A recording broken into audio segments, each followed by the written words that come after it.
Kundun and Martin Scorsese's spiritual journey, a cinematic masterpiece of compassion, power, and faith. Have you ever experienced a film so deeply spiritual that it lingers with you long after the credits roll? For many, Kundun, 1997, is that film, a haunting, meditative exploration of the life of the 14th Dalai Lama and the tumultuous journey of Tibet under Chinese occupation. Directed by none other than the iconic Martin Scorsese, Kundun is a cinematic departure from the fast-paced, often gritty narratives we associate with him. And yet, it's one of his most profoundly resonant works. But what led Scorsese to tell this story? How did a director so rooted in the Catholic faith, known for films that explore the darker corners of the human soul, come to make a movie about Tibetan Buddhism and the Dalai Lama's spiritual journey? And what does Kundun reveal about Scorsese's own spiritual quest? Let's embark on a journey through Scorsese's motivations, his meticulous research into Tibetan Buddhism, the political and spiritual significance of the film, and how it fits into the broader themes of his work. Be prepared to feel the emotional weight of this extraordinary film, a work that transcends time and speaks to the soul about compassion, power, and resistance. The motivation behind Kundun. Picture this. It's the mid-1990s, and Martin Scorsese, fresh off the critical acclaim of films like Goodfellas and Casino, is approached by Melissa Matheson, a talented screenwriter known for E.T. the Extraterrestrial. Matheson had a deeply personal connection to the Dalai Lama and had been profoundly moved by the Tibetan cause. She had written a script, Kundun, chronicling the life of the Dalai Lama and the political turmoil of Tibet's invasion by China. Could Scorsese, a master of moral and spiritual complexity, bring this profound story to life? Scorsese, who had spent much of his career exploring questions of faith, identity, and redemption, was immediately intrigued. But this was no ordinary religious tale. This was Tibetan Buddhism, a spiritual tradition he was largely unfamiliar with. For Scorsese, a deeply Catholic filmmaker, this project would require a deep dive into a whole new spiritual framework. It was an opportunity to explore the life of a leader, both spiritual and political, who embodied compassion, nonviolence, and resilience. What a challenge that must have been for Scorsese. But perhaps it was also a chance for him to reflect on his own spiritual journey. Could it be that Scorsese saw in the Dalai Lama's story an echo of the themes he had been wrestling with for years? Themes of power, faith, sacrifice, and resistance? In many ways, Kundun was a natural extension of Scorsese's ongoing exploration of what it means to live a life of faith in a world filled with suffering and injustice. And so, he accepted the challenge, embarking on what would become one of the most spiritually significant projects of his career, Scorsese's spiritual quest, from Catholicism to Tibetan Buddhism. For Scorsese, a man who had grown up in the Catholic tradition and had often explored its moral complexities in his films, the journey into Tibetan Buddhism must have felt like stepping into a new universe. Tibetan Buddhism, with its rich tapestry of rituals, symbols, and teachings, is vastly different from the Catholic faith. And yet, at its core, it shares some of the same spiritual concerns: compassion, suffering, redemption, and the pursuit of a higher truth. One can only imagine how daunting it must have been for Scorsese to immerse himself in this new spiritual world. He wasn't just making a film about a historical figure, he was making a film about a living religious tradition, one that had been systematically oppressed by the Chinese government. The stakes were high, not just politically, but spiritually. Scorsese knew that to tell this story authentically, he would need to do more than just scratch the surface of Tibetan Buddhism. He would need to delve deep into its philosophy, its rituals, and its way of seeing the world. Tibetan Buddhism, a branch of Mahayana Buddhism, emphasizes the concepts of compassion, reincarnation, and the pursuit of enlightenment. At the heart of this tradition is the Dalai Lama, believed to be the reincarnation of Avalokiteshvara, the Bodhisattva of compassion. For Scorsese, this was a story not just about a political leader, but about a spiritual leader who had been chosen, by divine forces, no less, to guide his people through one of the darkest periods in their history. Scorsese's research into Tibetan Buddhism was extensive. He studied the Four Noble Truths, which teach that suffering is an inherent part of life, and that the path to overcoming it lies in detachment, mindfulness, and compassion. He explored the idea of karma, the law of cause and effect, which plays such a central role in Buddhist philosophy. And he immersed himself in the rituals and ceremonies of Tibetan Buddhism, from the intricate mandalas created by monks to the process of identifying the Dalai Lama's reincarnation. This deep understanding of Tibetan Buddhism is evident in Kundun. The film is not just a political drama, it is a spiritual meditation. Scorsese captures the beauty and complexity of Tibetan Buddhist philosophy, using dreamlike sequences, nonlinear storytelling, and rich visual symbolism to immerse viewers in this world. The film invites us to see the world through the eyes of the Dalai Lama, a leader who must navigate the tension between his spiritual calling and his political responsibilities. Can you imagine the weight of such a responsibility? To be both a spiritual guide and a political leader, while still maintaining your inner peace and compassion. The Chinese invasion of Tibet, a political and spiritual crisis. At the heart of Kundun lies the story of Tibet's political struggle against Chinese occupation. In 1950, the People's Republic of China invaded Tibet, claiming it as part of its territory. For the Tibetan people, this invasion was nothing short of catastrophic. Thousands were killed, religious institutions were destroyed, and the Dalai Lama, still a teenager at the time, was thrust into the impossible position of trying to negotiate with the Chinese government while protecting his people and their way of life. For Scorsese, the Chinese invasion of Tibet was not just a political event, it was a spiritual crisis. Tibet, with its rich religious traditions, was being systematically dismantled. The film portrays this conflict with a quiet intensity, focusing not on the violence itself but on the emotional and spiritual toll it takes on the Dalai Lama and his people. Scorsese's decision to avoid graphic depictions of violence allows the film to focus instead on the inner struggles of its characters. Isn't that more powerful? Sometimes, the quiet moments of pain and resilience speak louder than scenes of overt violence. In one of the film's most poignant moments, we see the Dalai Lama, now fully aware that peaceful negotiation with China may be impossible, preparing to flee Tibet. It's a heart-wrenching decision, one that carries the weight of not just personal loss, but the loss of an entire culture.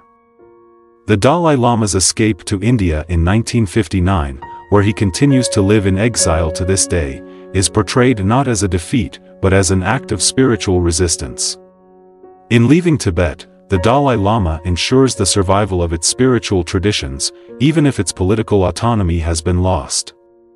Isn't that a profound statement about the power of faith in the face of oppression? Scorsese, known for his exploration of power and corruption in films like Raging Bull and Gangs of New York, was particularly drawn to the Dalai Lama's nonviolent approach to resistance.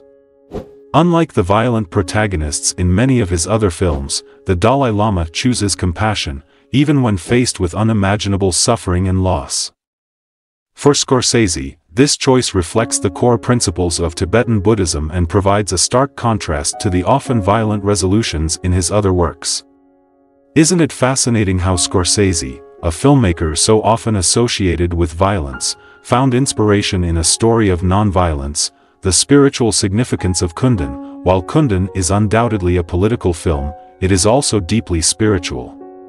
Tibetan Buddhism, with its emphasis on mindfulness, compassion, and the pursuit of enlightenment, serves as the film's moral and emotional foundation. The Dalai Lama, as portrayed in the film, is not just a political leader, but a spiritual presence.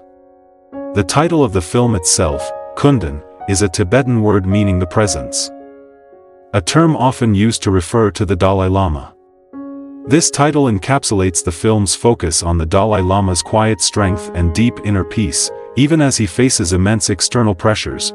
Throughout the film, we see the Dalai Lama grappling with the tension between his spiritual identity and his political responsibilities. As a young boy, he is thrust into a role of immense power, expected to lead his people both spiritually and politically. And yet, his journey is not one of worldly ambition. He is a reluctant leader, more concerned with maintaining his connection to the divine than with the machinations of politics. This tension between the spiritual and the political is one of the film's central themes. And it resonates deeply with many of Scorsese's other works. Have you noticed how often Scorsese's films explore characters caught between personal belief and societal expectation? One of the most remarkable aspects of Kundun is how it invites viewers to reflect on their own spiritual journeys. The film's pacing is slow, contemplative, and meditative, much like the spiritual practices of Tibetan Buddhism itself. Unlike the fast-paced, often frenetic energy of Scorsese's other works, Kundun asks us to pause, to breathe, to think. It's not a film that provides easy answers. Instead, it encourages introspection, inviting us to consider the deeper questions of existence, suffering, and the nature of power. How often do we get films like that anymore? Films that challenge us not just intellectually, but spiritually. The visual and cinematic mastery of Kundun. Let's not forget about the visual and cinematic brilliance of Kundun. Scorsese's collaboration with the renowned cinematographer Roger Deakins resulted in a film that is as visually stunning as it is spiritually profound. From the vibrant colors of the monks' robes to the sweeping landscapes of Tibet, Kundun immerses viewers in the rich visual world of Tibetan Buddhism. Every frame of the film is infused with symbolism, from the intricate mandalas created by the monks to the elaborate ceremonies that punctuate Tibetan religious life. Isn't it incredible how Scorsese uses visual storytelling to mirror the spiritual depth of his subject? The film's music, composed by Philip Glass, adds another layer of emotional resonance. Glass's minimalist compositions, characterized by repetitive motifs and gradual build-ups, perfectly complement the film's meditative tone. The music, with its hypnotic rhythms, mirrors the cyclical nature of Buddhist meditation, drawing viewers into a state of contemplation. How often does a film score feel like an extension of its spiritual message? It's almost as if the music itself is part of the meditation. Scorsese also employs nonlinear storytelling in Kundun, blending flashbacks, dreams, and visions to create a narrative that feels both timeless and deeply personal.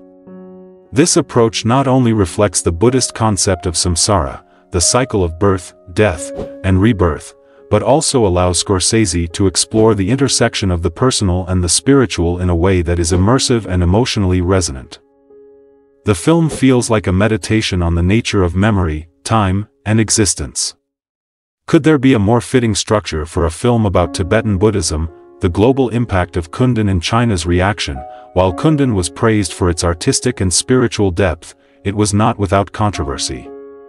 The film's sympathetic portrayal of the Dalai Lama and its depiction of the Chinese invasion of Tibet drew sharp criticism from the Chinese government. China accused the film of being politically biased and sought to suppress its release. The Chinese government banned the film in China and exerted significant pressure on Disney, the studio behind Kundun, to distance itself from the project. In response, Disney gave the film a limited release, and Scorsese was blacklisted from entering China. Can you imagine the political pressure that must have surrounded the film's release? Despite these challenges, Kundun played a crucial role in raising awareness about the Tibetan cause, particularly in the West. The film helped bring the Dalai Lama's message of nonviolence and compassion to a broader audience, contributing to the global discourse on human rights and religious freedom. For Scorsese, Kundun was more than just a film, it was a statement of solidarity with the Tibetan people and their struggle for autonomy. Doesn't that make the film even more powerful? It's not just a work of art, it's a work of activism.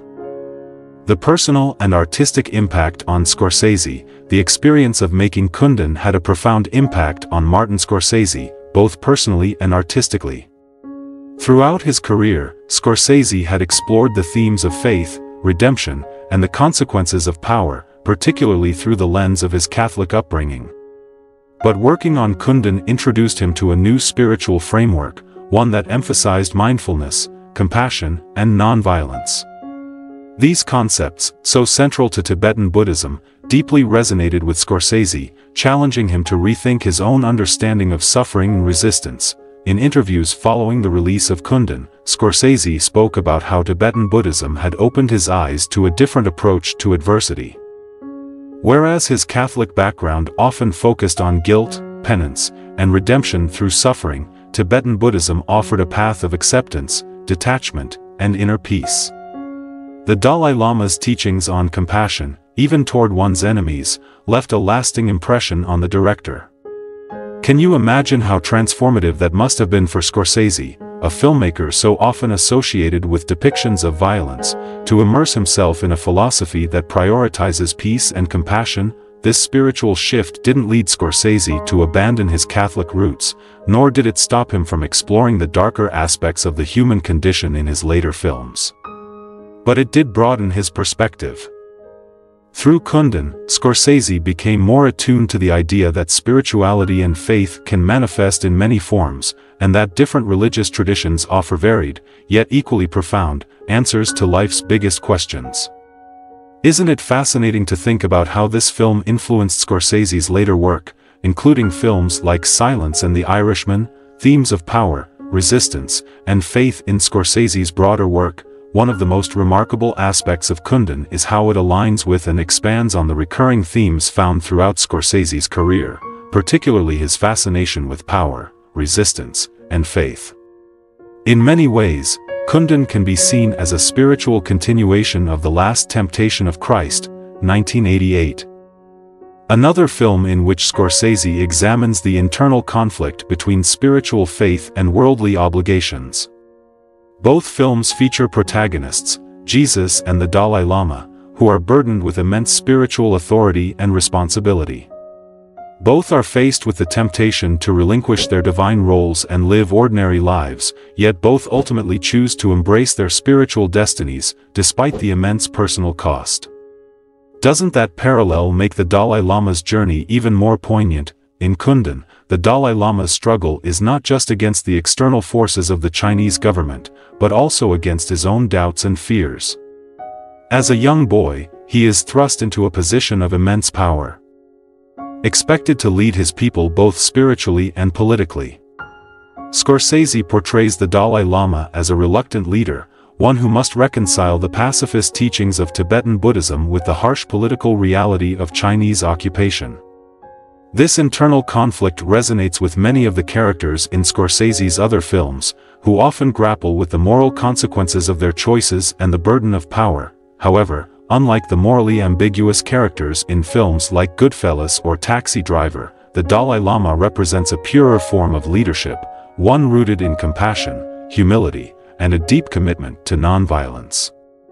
In Kundun, Scorsese explores a different kind of power, one that does not rely on violence or coercion, but rather on spiritual authority and moral integrity. This depiction of power as something that can be wielded peacefully and compassionately stands in stark contrast to the corrupt and violent power structures portrayed in many of Scorsese's other works.